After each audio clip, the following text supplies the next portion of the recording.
welcome to the Redbud preview show. All right, guys, give you guys a minute to get in here. I don't know how to schedule live things. That kind of sucks. While I'm not completely old man when it comes to technology, I am by no means a whiz.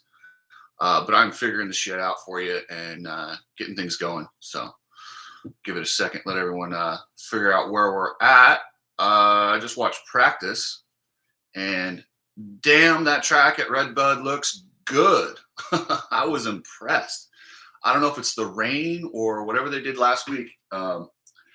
Thing looks fun, and I'll tell you what, I'm scared to death if I'm anyone that has to race against Eli Tomac. What do you guys think? That dude is, I mean, he dropped the hammer. Woo! And Max Anstey, I'm so happy to see the European Max Anstey, and I expect good things out of this guy. He's ready. He's been waiting, and this whole Firepower parts deal is awesome. I know Kirk Alves over at Firepower has been he's been very instrumental in getting the sponsorship over there. Kenneth Redbud. Yeah, happy 4th, guys. Okay, I knew we were going to Danger Boy because I'm flat out blown away. I've always said this kid is a can't miss prospect. If you guys have listened to me for a long time, you know Coach Rob Beams and I go back and forth on Danger Boy. Now, Danger Boy is part of the new generation of media. He's got cameras around him all the time.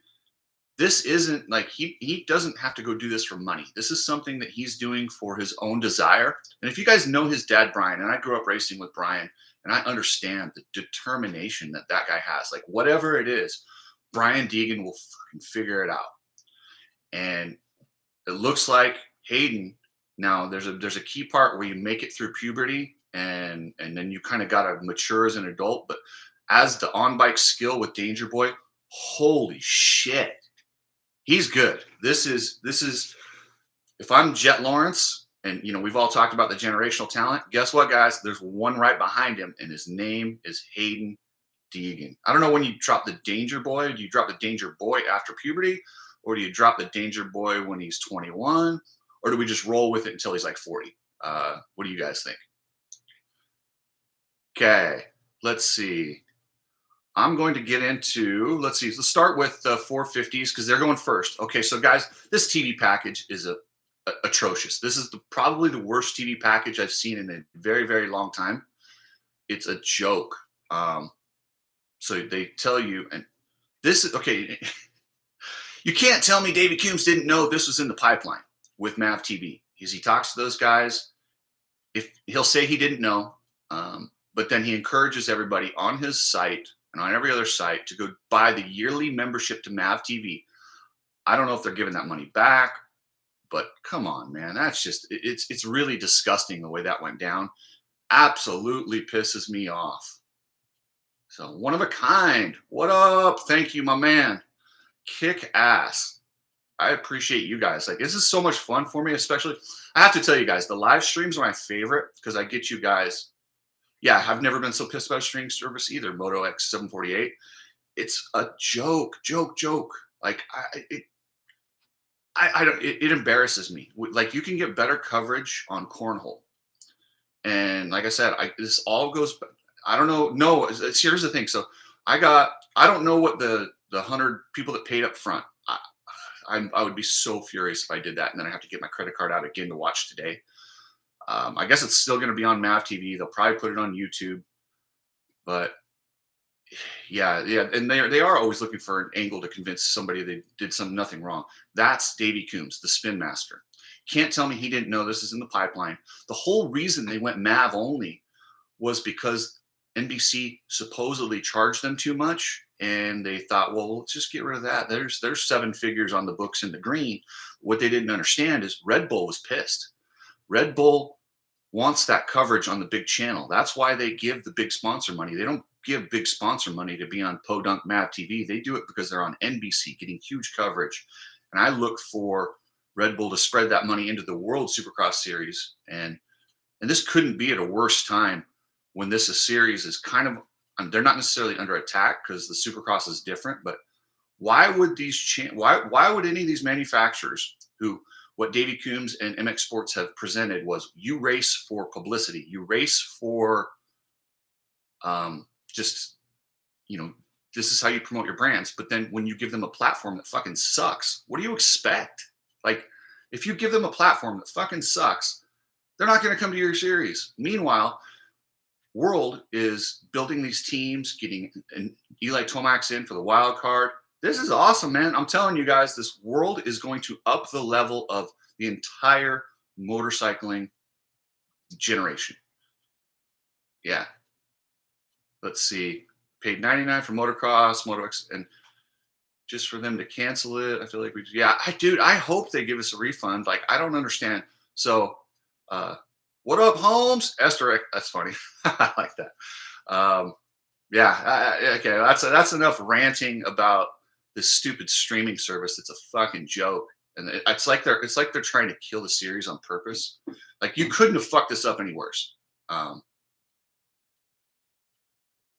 I could literally give you my refund and see more. One of a kind. I'm not sure what you mean by that one of a kind. Yeah, I'm not over it. I'm a fucking diehard. I paid the Flow. You get $6.99 for if you go to Flow Motorsports or Flow Power Sports, Flow Sports, which is actually a pretty good service. If they would have just went with this in the beginning, it'd probably be okay. Mav TV is like, no, I don't want to get too graphic, but Mav TV is like dating your sister.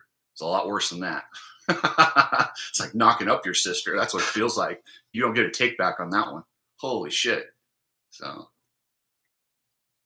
yeah, your mom's YouTube. There you go. Anyway, okay, back to the racing on track. Redbud is such a fun race. Look how many fans are there. They love it. And keep in mind when you're watching this, all those fans on that hillside, those thousands and thousands of fans, I think they get 30 to 60, somewhere in that range, have all paid a minimum of $60 to be there. There's a lot of money to be made in this series. It's a very popular series. It's borderline mainstream. Yeah. So the thing is that's why it's so insulting when they call this a niche sport. Of course it's a niche sport. Not many people want to risk their lives jumping a bike or riding a bike and doing the things they do. But it's not niche entertainment. Niche entertainment is stuff people don't want to watch. Niche entertainment would be, I don't know, I can't think of anything off the top of my head. Maybe cricket in the United States. That's niche entertainment, but it's not overall. Yeah. But hey, guys, the Kawasaki's, I don't know what they figured out, but the Kawasaki 450 guys are dialed in today. Both Anderson and Savatgy are fast. Savachy's really racing himself into shape. He looks good. The Laraco's leap is going to be interesting today because the inside line, I have yet to see. Yeah, Fumerton, I'm getting into the predictions. Sorry, man. I got on a little tangent. As Johnny Hopper would say, I digressed. But I'll get back to it. Anderson, he looks amazing. Savatgy's going to be up there. Both those guys, they're good starters. They're going to run up front. Sexton, he looks a little out of sorts. I don't know what's going on with him. Maybe he'll dial it in. Maybe he won't. I don't know. He just almost looks like he's inside his head a bit today. Ken Roxon, this is what he does. He's smart. He knows he's working with a limited amount of energy, and it's, he kind of conserves it in practice. So I don't think his slower time is actually anything to really be, worry about. Chase Sexton did look fast, but his chance punter didn't work. So we'll see. Here's my picks. All right, guys, you guys okay, I'm going to hit you with my picks, and then you hit me with yours. I've got Eli Tomac dominating today. He dropped the hammer in that first session and did like a 2:02. Like he was almost a second faster than everybody else. Yeah, he's good. He's going to, this is the second part of the series. This is when he claims it. Chase Sexton has to stay close to him and get second. If he doesn't, this series could get out of hand. Jason Anderson, if he wants to be even close to this, he has to go 1-1. Like he's behind in points. If he doesn't go 1-1, he's just racing for race wins and being a spoiler, which is kind of what I expect. But man, Anderson is so fun to watch. The dude's loose, hanging out. He's badass. And then we've got Max Anstey. Dude, Anstey's fast. I don't know if you guys, like, this guy can ride outdoors. Let's not forget, this guy's won a lot of GPs. And GPs are a higher level than than United States motocross. And he's went 1-1 over some of the best riders in the world. I would not be surprised if he's on the podium today. I don't expect that. I expect him to be about 5th place. I expect him to be giving Dungey hell. And Dungey looks like he's come out with a new fire. He seems to have maybe found the pace a little bit more. That running up at High Point, that second moto might have really caught fire for him. I don't expect him to be in the top 5. So I've got my top 4 as Tomac, Sexton, Anderson, Roxon. And then I'm going to go with Max Anstey for 5th and Ryan Dungey for 6th. So, yeah. Yeah, Dungey was the storage. I don't know how to say that. Storage. You're right. Dungey was really concerned about the leap. Looked like it was in his head. He launched it, but he reminded me, I hate when I was racing like that, and there's a big jump and you know you're going to have to hit it, but you're kind of sketchy. You go up to it and he hit the turn so hard he buried the bike and then couldn't triple it. He needed to kind of relax and kind of stay into it. Yeah, Anstey, really, he looks good, man. I'm telling you. He's an outdoor specialist from Europe. He's going to do good. Okay.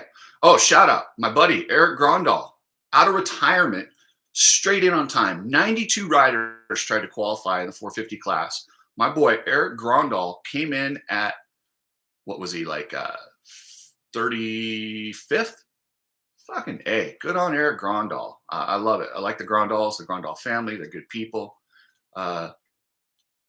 Historic.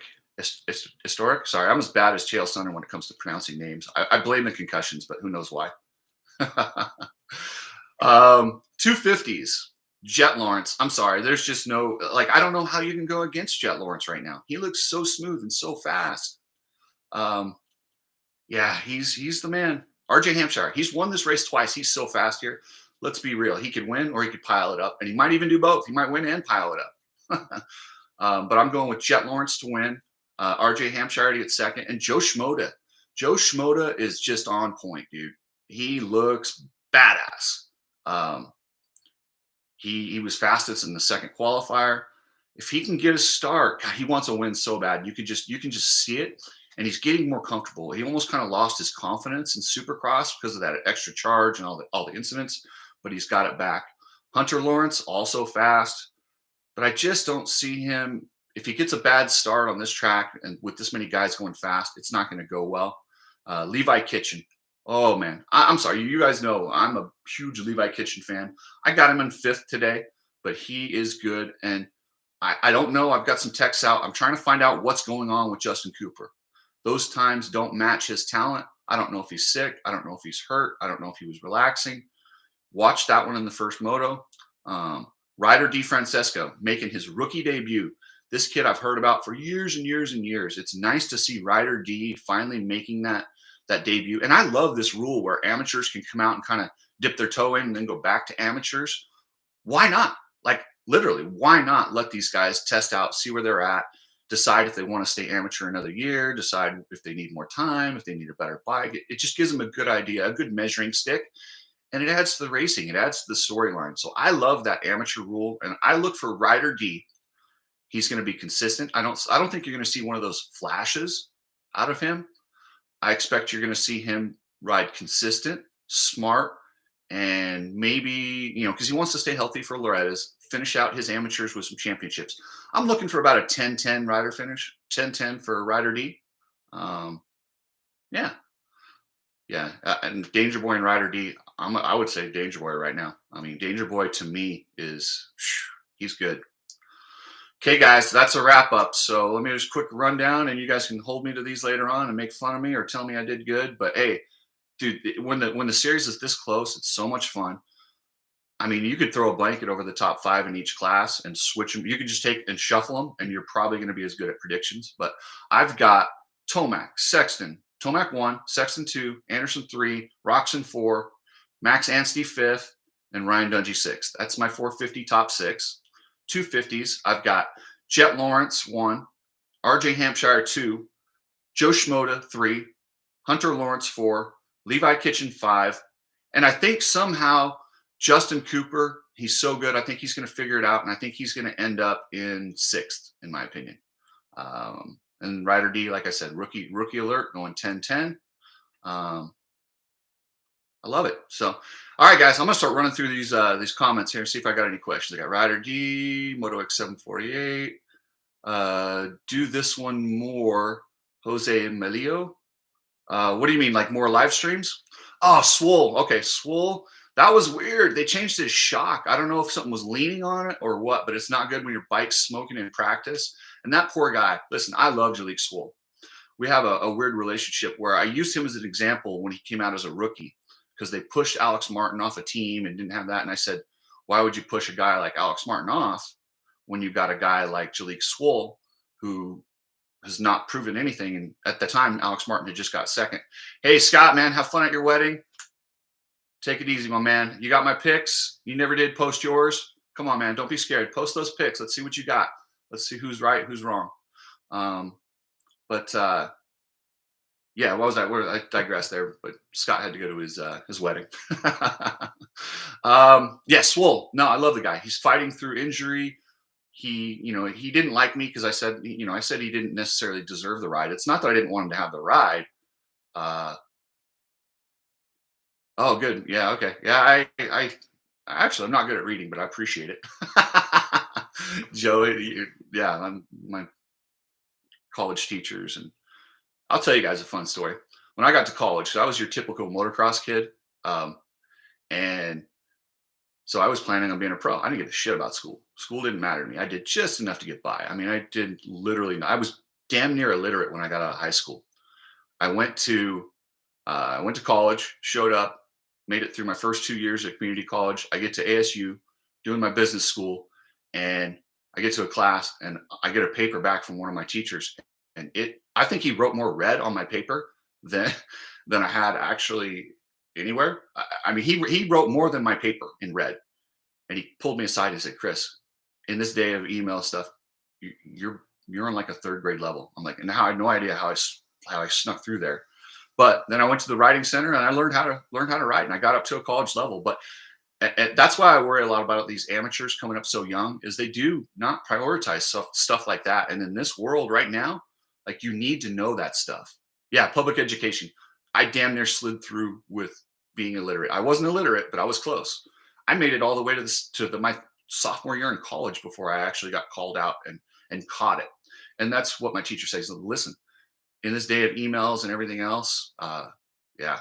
Oh yeah, Craig, one of a kind. Thank you for reminding me about Christian Craig. He's always fast at this track, and he looked good. He threw down some times. I think he's going to be up there. You might see a moto podium, but I don't think an overall podium for Craig. He hasn't been consistent enough to make me think that. But yeah, so okay, guys, I'm going to been on here for a little bit. Been here for 18 minutes. I'm trying to keep these about 20 minutes or so. Oh, I love World Supercross. World Supercross is, the question was, what about World Supercross? Any comments on that? Absolutely love it. You guys will notice this is catching steam. This is not your typical series flyby, just name it World Supercross. They got money. They're backing it. Tomac is going to race as a wild card in the first round. Roxon's in, Muskin's in, Brayton's in. I mean, this is the inaugural series. This is the one that has the asterisk by it because it's just breaking it in. Wait till next year. And no, I don't know about that. I don't know if they're going to, yeah, you're going to have some races where you're going to have some time a little bit off, but it is what it is. It's a world audience, and you got to cater to, as much as I'm a homer and I love the American stuff and I love the American times and I watch UFC all the time, and it cracks me up because the UFC will go to Abu Dhabi and hold the events to where it's 7 o'clock here, but they're doing like 4 a.m. fights. I don't expect Supercross to do that. I don't know how you could. It just doesn't seem to work, but I'm okay with it. I'm big on the whole, world thing. Where is the USA race of World Supercross? I don't know yet. I don't think this inaugural season will have one. I honestly believe, and don't quote me on this, this is my own personal opinion, I believe they're trying to beat Feld to Las Vegas for a finale. Because how cool would it be if the World Supercross was the first ones to get into Raider Stadium? That would be absolutely bananas. They would literally blow the roof off of it, sell it out. Everybody would be like, "Oh my God, let's go to Raider Stadium. It's the first Supercross." Yeah. Trip Transport, what's up? How we doing? Checking in, man. I appreciate it. Not a legend. Not a legend. I'm just some dude with a mic on the internet that likes talking to you guys, and it's fun.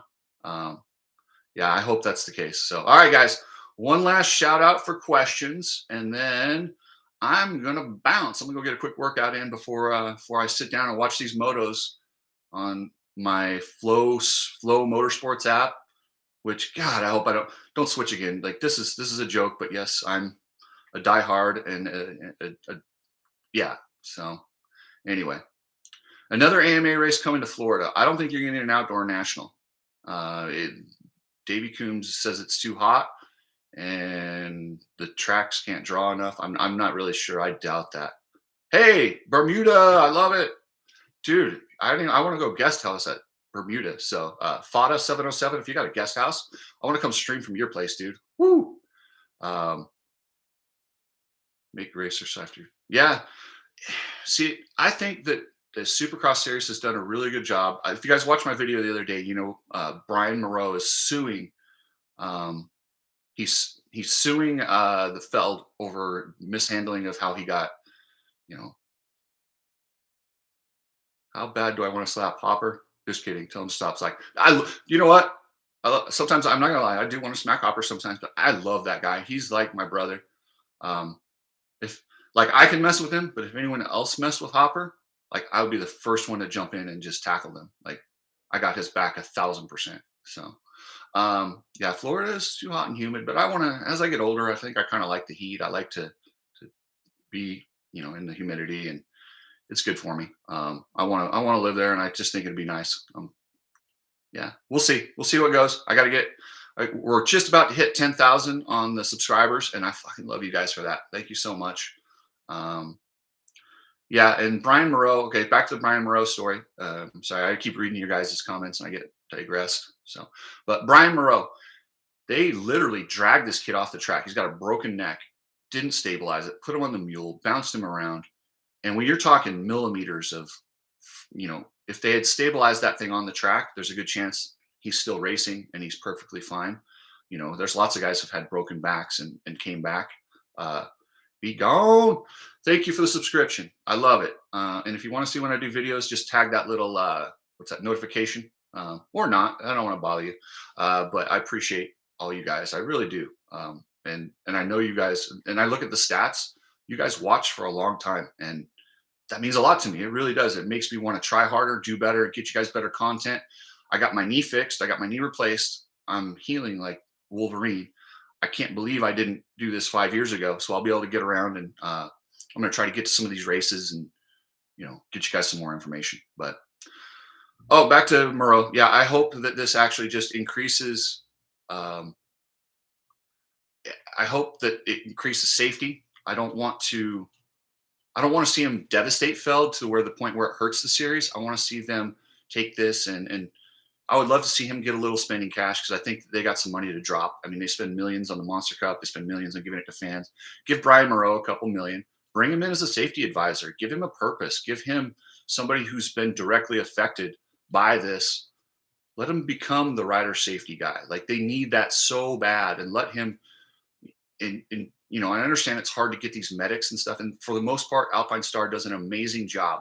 This is from what I was told, and don't quote me on this, there was a person who was filling in that there wasn't somebody at the Alpine Star rig. They needed one more person. They grabbed an EMT who doesn't normally work the races, who was the one that grabbed Brian. It happens. And he probably panicked. He or she probably panicked when there's bikes jumping. There's a dude unconscious. If he gets landed on, it could kill him. They're just assuming that it's a knockout and not a neck injury, and they just want to get him to safety when they probably should have red flagged it. But yeah, I'm all for more red flags. I think that the bikes go too fast, and if there's somebody on the track, get them off, red flag it. We can always redo. But once somebody gets smashed or hurt or killed, you can't undo it. So, guys, I had a great time. I love these live streams. I'm going to try and do one after practice every race this year. Do my predictions, let you guys see Yeah, 1 more hour to the race. Woo! I know it's been 2 weeks. It feels like it's been 2 months to me. Okay, guys, peace out, and thank you for everything. If you guys need merch, it's in my last video. There's a link to the new logo. I'll have my shirt that I ordered just to show you guys. I'll have that on soon. So yeah, you're fans of Predators. Predator. Oh, you mean Malcolm Smith? I love Malcolm Smith. I wish he was racing outdoors. It bums me out, but oh well. Okay, guys, take it easy, and you guys have a good. If you're in the United States, have a good, safe 4th of July. If you're not in the United States, enjoy wherever you're at and enjoy the races. Thanks, guys.